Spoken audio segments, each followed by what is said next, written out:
சரி சரி சரி அம்மா தீராக நிறைந்திருக்கும் தெய்வ சபை தெய்வ ஒளி சிங்கார ராஜ மேடை இல்லையா? இந்த தெய்வ ஒளியும் சிங்கார ராஜ மேடையும் அமர்ந்திருக்கின்றது. இன்று தினம் அதாவது மாதேரி ஐயா அவர்கள் குடும்பத்தார் எல்லாம் ஒன்றாக சேர்ந்து அதாவது இடியிறங்கின காரணத்தினால் இதோடு அதாவது மீண்டும் ஊருக்கே இந்த பிணை அணுகக்கூடாது என்று சொல்லி மக்களுடைய நன்மைக்காக குடும்பத்துடைய நன்மைக்காக அதாவது ஒரு குடும்பத்தார் எல்லாம் ஒன்றாக சேர்ந்து நாடகம் அரங்கேற்றம். அதாவது மகாபாரத கதையில் வன பருவத்தில் ஒரு மகமா விளங்கக்கூடிய அர்ஜுனன் தவநிலை இந்த நாடகத்தை நிலநாட்டிக் கொண்டிருக்கிறோம். உண்மைதான் இல்லையா? இந்த நாடகத்தில் நாடகத்தை விட்டவர்களும் நாடகத்தை கண்டுகளிக்க வந்த அதாவது நம்ம உள்ளூரும் பொதுமக்களும் இன்னும் சுத்து வட்டார கதைகளை கேட்க வந்த அனைத்து உள்ளங்களும் அந்த பகவானுடைய எம்பெருமானுடைய நாராயணனுடைய அருள் பெற்று நோவிற்ற வாழ்வே குறைவிற்ற செல்வங்கள் மலை போல் வரும் கஷ்டங்கள் பனி போல் விளங்கி அவரவருக்கு அந்த நாராயணனுடைய அஷ்ட வாய்ந்து கொடுத்து ரட்சிக்க வேண்டும். கிருஷ்ணா உனக்கு அற்புதம்.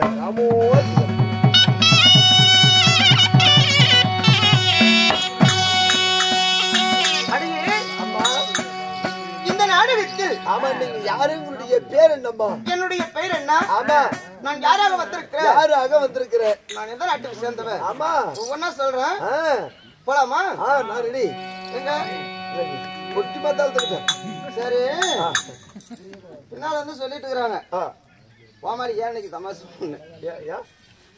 இன்னும் வாய் இல்லம்மா பக்தி நாடகமா? அப்படியா? நாடகத்தை மாதிரி தான் தமாசு பண்ணணும். இது அது மார்கன் நாடகம், அர்ஜுன் தௌசு, இதெல்லாம் ஒரு புண்ணியமான நாடகம். அப்படி இப்படி பேசக்கூடாது. அப்படியா? அவங்க சொல்லுவாங்க நம்மளுக்கு மாறுதோ இல்ல. சரி போலாம். இடம் பொருள் யாமல். சரி சரி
உனக்கு? ஒண்ணும் புரியலமா. இப்ப நல்ல விளக்கமா சொல்லு. நீ அங்க நின்னுட்டு இருக்க, நான் இங்க நின்னுட்டு இருக்கேன். ஆமா. இவ்வளவு ரைட் வயசுல உனக்கு தெரியல என் பேரு? இது பேர் சொல்லுமா. சொன்னா கூச்சல் இல்ல, இங்க வெறும் கூச்சல் குழப்பா இருக்குல்ல. சரி சரி. ஆமா. அம்மம்மா. ஆமா. இந்த கடல் சூழ்ந்த உலகத்தில் பரந்த உலகில ஆமா. அதாவது என்னுடைய பெயரோ ஆமா மோகினி என்று அழைப்பார்கள். மோகினி. ஆமா. சரி. அல்லது மாயமோகினி. மாயமோகினி, முத்துமோகினி. முத்துமோகினி. சரி. இப்படி எனக்கு மோகினி என்று ஒரு பெயர். அப்படி உன்னுடைய பெயர் மோகினியாக இருந்துட்டாலும் உன்னை பெற்ற தாய் தந்தைகள் யாரு? அடியே அம்மா, என்னை பார்த்தா உனக்கு தெரியவில்லையா நான் யாரு என்ன என்பது உனக்கு தெரியவில்லையா? லைட்டுக்கு வந்து நல்ல அழகான ஒரு பொம்பளை. அடியே மோகினி, அதாவது எனக்கு மோகினி என்று பெயர் இருந்தாலும் நான் ஸ்ரீமந்த நாராயணமூர்த்தி மகாவிஷ்ணர். மத்தாலக்காரர் ஸ்ரீமந்தன் நாராயணன் தான். யாராவது சிரிக்க மாட்டாங்க? சிரிக்குவாங்களா? ஏமா, அதாவது மும்மூர்த்தி தேவிகளில் 3 கடவுள், மும்மூர்த்தி தேவர்களோ 3 பேரு. அதில் சிறந்தவர் ஸ்ரீமந்தன் நாராயணன் மட்டும்தான். உண்மைதான். ஏமா, மும்மூர்த்தி தேவர்கள் ஸ்ரீமந்தன் நாராயணன் சீலை கட்டிட்டியா தெரியணும். கண்ணா, மணிவண்ணா, கார்மேகா, நந்தா, முகுந்தா, நாராயணா, சங்கு சக்குரா, ஜானகி, மணவாளா, 10 அவதாரம் கொண்ட பரம்பொருளை என்று மக்கள் பலவிதமான குரல் அழைக்கக்கூடிய அந்த ஸ்ரீமந்த மகாவிஷ்ணு நாராயணன் தான் நான். நான் நம்பலையா? அவங்க வீட்டுக்காரி கூட சொல்லு, நான் நம்பிக்கிறேன். அவங்க வீட்டுக்காரங்க சொன்னா நீ ராதா, ருக்மணி, சத்யபாமா இப்படி சொன்னா நான் ஒத்துக்கிறேன்.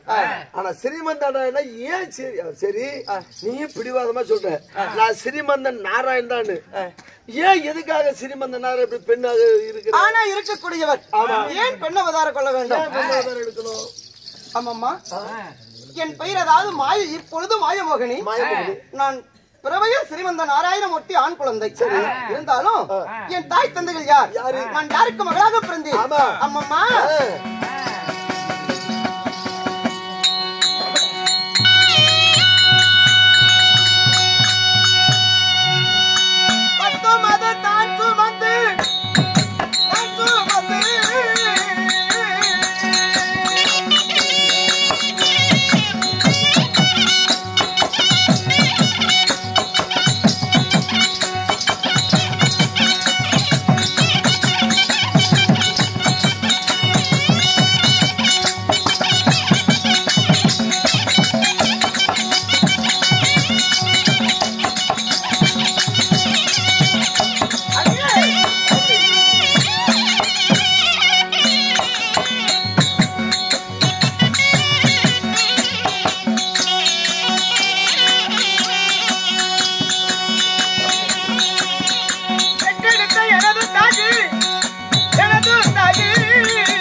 அம்மா அதாவது என்ன பெற்ற தாய்கள் யாரா? யார் தெரியுமா? யாரம்மா? எனக்கு தாயோ இரு தாய்கள். யாரு? அதாவது ஆமா தேவகி ரோகிணி என் தாய். தாயாரோ தேவகி ரோகிணி. உண்மைதான். தந்தையார்? தந்தையார் வசுதேவ மன்னர். அவருடைய பேர் தான் கரெக்டா சொல்றேன். பகவானுடைய அப்பா அம்மா பேர் தான் கரெக்டா சொல்லிட்டு தெரியுது. பார்த்தாலும் அப்படிதான் தெரியுது.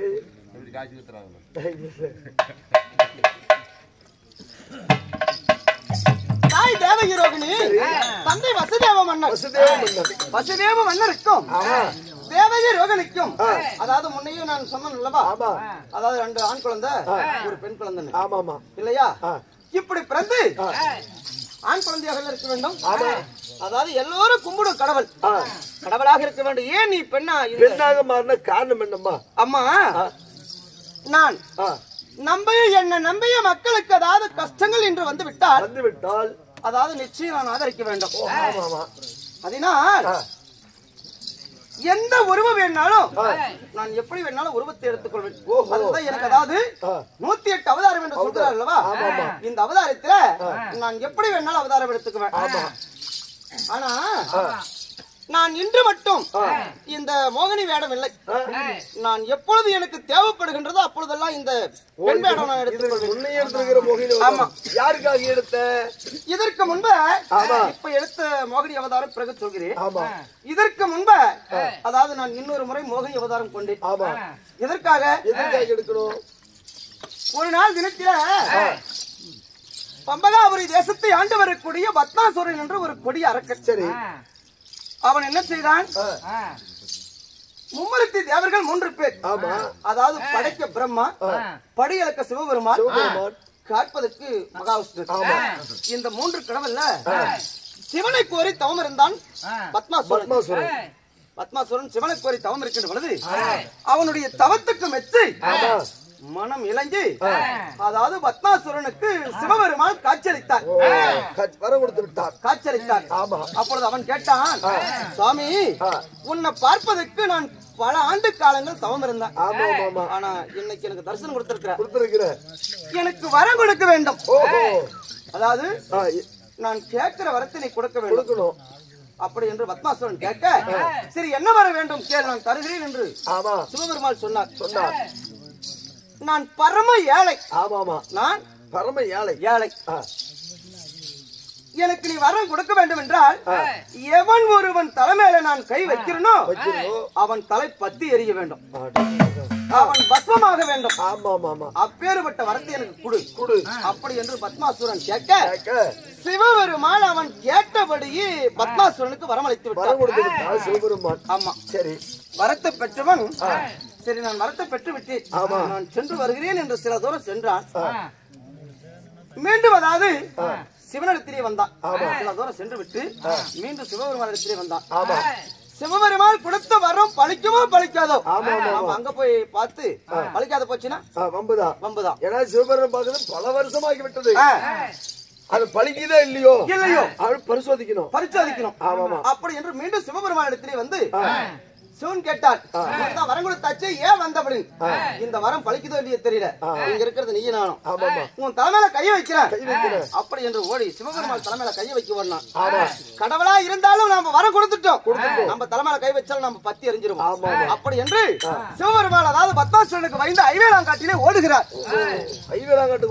ஓடுகிறார் பயந்து. ஆமா, இவன் அதாவது அந்த ஐவேலாங்காட்டை தின்று தீர்த்து அதாவது சிவபெருமானை முடிக்க ஓடுகிறான். பத்மாசுரன் தின்னுட்டு போறான். அப்பொழுது பத்மாசுரனுக்கு பயந்து சிவபெருமாள் ஐவேலா மரத்திலே ஐயக்கமானார். அப்ப கண்ணா மணிவண்ணா கார்மேகா நந்தா முகுந்தா நாராயணா சங்கு சக்கரா ஜானகி மணவாளா, என்னுடைய உயிர் போகின்றது கொடி அரக்கன் கையிலே, என்னை எப்படியாவது காப்பாத்து அப்படி என்றார். அப்படி என்று சொல்லிவிட்டு ஐவேலா மரத்திலே சிவபெருமாள் ஐக்கம் மறந்து விட்டார். சரி, மைத்திரனை காப்பாற்ற வேண்டும். நான் கண்ணனாக போய் நின்றால் என்ன விடுவானா? என் தலைமையில கை வைப்பான். அதனால் நான் என்ன செய்தேன்? இப்படி ஒரு மாய மோகினி அவதாரத்தை கொண்டு அழகான பெண்ணு. ஆமா, சிவபெருமாள் முன்னே, பத்மாசுரன் பின்னே, நான் மத்தியில நின்று அதாவது நடின நாட்டியம் ஆடிக்கொண்டிருந்தேன். சிவபெருமாளை முடிக்க வந்த பத்மாசுரன் சிவனை விட்டு விட்டான், என்னிடத்திலே நின்று கொண்டான். பெண்ணே, அருமையான கானகத்திலேயே உன்னை பார்த்ததும் அதாவது நான் உன்னோடு சேர வேண்டும், அதாவது எனக்கு நீ மனைவியாக வேண்டும் என்றார். அந்த காலத்தில் ரொம்ப அழகா இருக்கிற உன்னோடு நான் சேர வேண்டும். நான் சொன்னேன், சாமி இங்க இருக்கிறது தன்னன் தனிமையில நாம் 2 பேர் தான் இருக்கிறோம். இந்த வனத்திலே நீ அதாவது வேர்வி நாத்தம் உன் மேல அதாவது துர்நாத்தம் வீசுகிறது. வேர்நாத்தம் அடிக்குது, கவுஸ் அடிக்குது. மேல மூந்து பாரு நீ. என்னது நாள் மேல மூந்து பாரு. தண்ணி ஊத்தி 15 நாள் கம்மி இருக்க. உன் மேல் துர்நாத்தம் வீசுகின்றது. என்னோடு நீ சேர வேண்டும் என்றால் இந்த வனத்தில அதாவது குளமோ குட்டி இருந்தா அந்த குளத்தில நீராடி விட்டு வா, தண்ணி ஊத்திட்டு வந்துரு, அப்புறமேல் 2 பேர் இருக்கலாம் அப்படி என்று சொன்ன என் வார்த்தை கேட்டு வனத்தில அதாவது 4 திசை ஓடி பார்த்தான். ஆனா தண்ணி இல்ல. இருந்தாலும் நான் விடமாட்டேன், தண்ணி இல்லாத அளவுக்கு நான் செய்து விட்டேன். அது உன்னுடைய கிருபை. ஆமா, செய்து விட்டேன். 4 திசை ஓடி பார்த்துட்டு பெண்ணே இங்க தண்ணியும் இல்லை குளமும் இல்லை, நான் என்ன செய்யட்டும் என்று கேட்டார். ஒரு பெண்ணை தொட்ட பாவம் நீரை தொட்டா விலகிவிடும். ஆமாமா, யாரோ தொட்ட பாவம் நீரை தொட்ட விலகிவிடும். ஆமாமா, அதனால் நீ தண்ணி ஊத்திக்கனாலும் பரவாயில்ல, பரவாயில்ல. இந்த மாடாடு போய்க்கிற அதாவது அடி மாட்டு குழாம்பல் நீர் இருந்தா கூட சரி, ஒரு பட்டு நீர் எடுத்து உன் தலைமையில தெளிச்சிட்டு வா, அப்புறமேல் 2 பேரும் சந்தோஷமா இருக்கலாம் அப்படி என்று அவனிடத்தில் சொல்ல வாங்கின வரத்தை மறந்து மாட்டு குழாம்பில் இருக்கக்கூடிய நீரை எடுத்து தலைமையில் தேய்த்தால் பத்தாசுரன் 10 எறிந்து பஸ்மமானார்.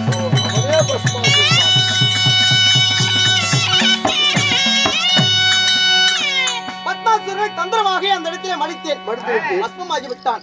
பிறகு என் மைத்தனர் அதாவது சிவபெருமான் ஐவேலாங்காட்டில் பத்தாசுரனுக்கு பயந்து இருந்தார் அல்லவா, அப்பொழுது ஓடி நின்று மச்சான் எங்கேயா இருக்கிற இறங்கி வா, பத்தாசுரனை மடித்து விட்டேன் வா என்று சொன்னேன். சரி, எப்படி மடிச்சேன்னா என் மைத்தனர் சிவபெருமான் எப்படியா மடித்த அப்படி என்று கேட்டார்.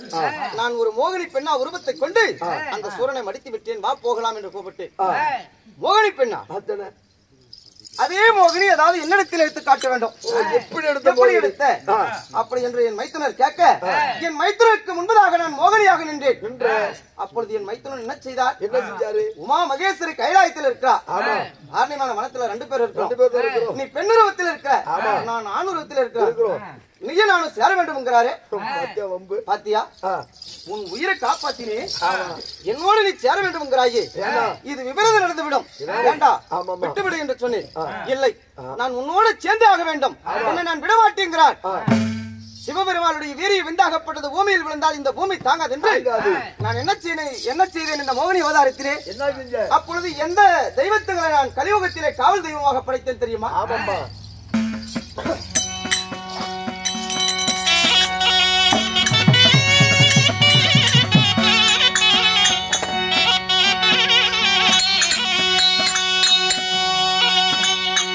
கருப்புசாமி ஐநரப்பா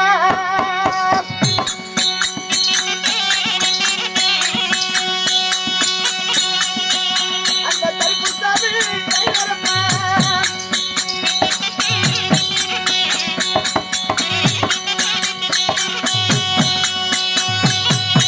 அந்த கலிமுகத்தில் காவல் தெய்வமா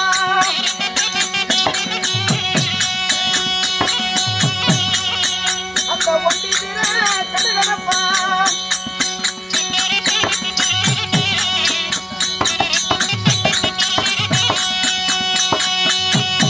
இந்த கலிமுகத்தை காப்பதற்கு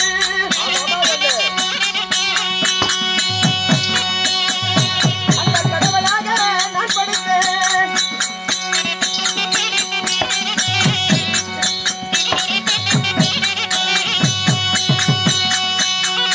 அந்த பங்களத்து செல்வனையாம்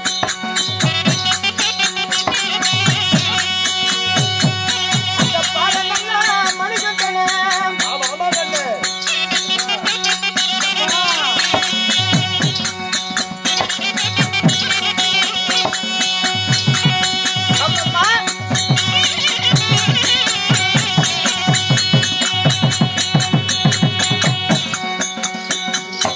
பத்தாசுரனை மடித்த பிறகு அதாவது சிவபெருமானுக்கும் இந்த மகாவிஷ்ணு மோகினி அவதாரத்தில் இருக்கின்ற பொழுது முதலாக அதாவது துளசி மணியோடு ஒரு குழந்தை பிறந்தது. அவன் தான் பந்தளத்து செல்வன். பம்பையிலை கொண்டு போய் பந்தள மன்னனிடத்தில் ஒப்படைத்தோம் மணிகண்டனை.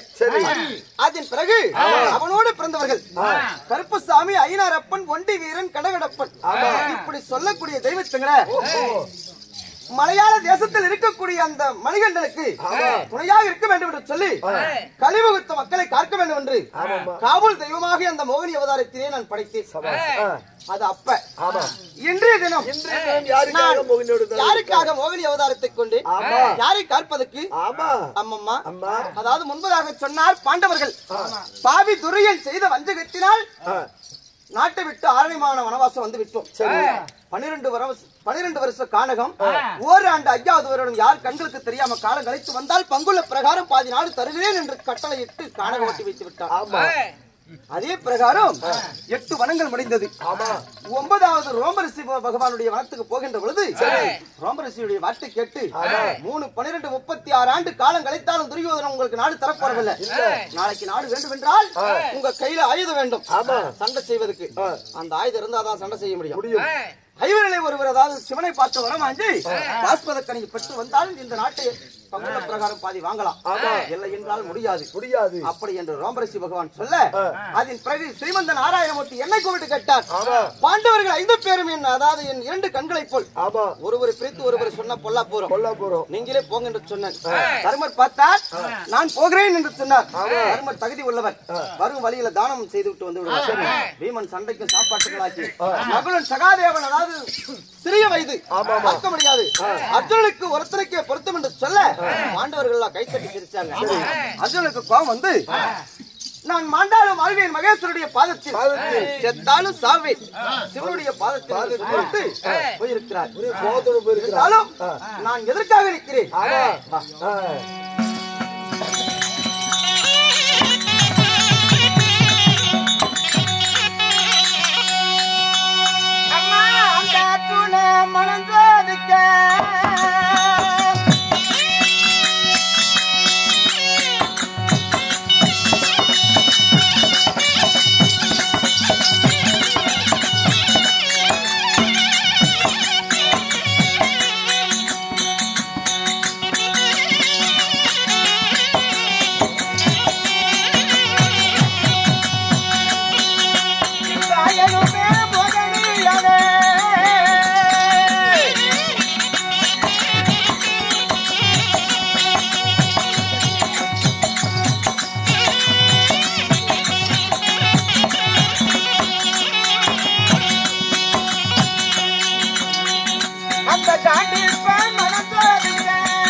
அர்ஜுனன் யார் என்பது ஆயனுக்கு தெரியும், ஆயன் யார் என்பது அர்ஜுனனுக்கு தெரியும். அதனால் இருவரும் என்ன எப்பேற்பட்ட ஆள் என்பது இந்த இருவருக்கு மட்டும்தான் தெரியும். இருந்தாலும் அர்ஜுனன் மேல எனக்கு ஒரு சந்தேகம் தான். கூட பிறந்தவர்களே கைத்தட்டு சிரிக்கிறாங்கன்னா மாமா மச்சான் நம்ப இவன் இப்பேற்பட்ட ஆள் தான் எனக்கு சந்தேகம். அதனால் மாண்டாலும் மாழ்வியன் மகேஸ்வருடைய பாதத்தில் செத்தாலும் சாவும் சிவனுடைய பாதத்தில் அர்ஜுனன் பாவப்பட்டு வடதிசை சென்று போய் கொண்டிருக்கிறார். இந்த அர்ஜுனனை பத்தி பல பேர் சொல்கிறார்கள். ஆத்து மணல அவனுடைய மனைவிமாரை எண்ண முடியாது அப்படின்னு சொல்கிறார்கள். இவன் பரமனை பார்த்து பாஸ்வதக்கனை வாங்குவானா இல்லை பெண்ணை பார்த்து மோகம் கொள்வானா அப்படி என்று அர்ஜுனன் மனஞ்சோதிக்கு ஆயன் மோகினியாக நின்று பார்த்தி இப்ப மனஞ்சோதிக்கு இந்த பரந்தாமனே மோகினி அவதாரம் காண்டிப்பனுடைய மனஞ்சோதிக்கு கண்ணன் மோகினி அவதாரம் அர்ஜுனன் பின்னே வந்து கொண்டிருக்கிறான் அர்ஜுனா பின்னே எனக்கு பின்னே வந்து கொண்டிருக்கிறான் அர்ஜுனுக்கு முன்பதாக நான் மோகினி அவதாரத்தில் இந்த முதல் வனம் என்னுடைய வனம் இந்த வனம் முத்து மோகினி வனம் இந்த வனத்திலே நின்று கொண்டிருக்கிறான் அர்ஜுனன் பெண்ணை பார்த்து மயங்குவானால் பரமனை பார்த்து பாஸ்வதக்கனி வாங்குவானா அவனுடைய மனத்தை சோதிக்க நின்று கொண்டிருக்கிறான் அர்ஜுனன் வரட்டும் வந்த பிறகு அவனுடைய தவநிலை எப்படி இருக்குது என்று நான் பார்த்து விட்டுதான் பிறகு அனுப்புவேன்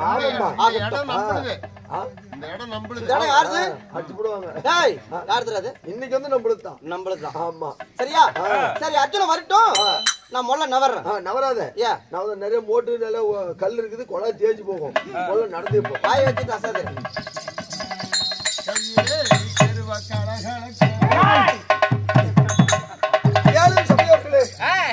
ஆளால் அழகு மன்னன் அர்ஜுன மகாராஜன் அதாவது வெள்ளிங்கிரியை சென்று பாஸ்பராத்தை கனி பெற வேண்டும். ஆனா அன்றைய தினம் பாஸ்பராத கனி பெற்று வந்தார் என்றால் நாட்டை பெறுவதற்காக அவருடைய பங்காளியை ஜெயிப்பதற்காக. ஆனா இன்றைய தினம் வெள்ளிங்கிரி சென்றார் என்றால் யாருக்காக என்றால் இந்த உட்காந்துக்கிற மக்களுக்காக தான் வாங்கிட்டு வர்றாரு.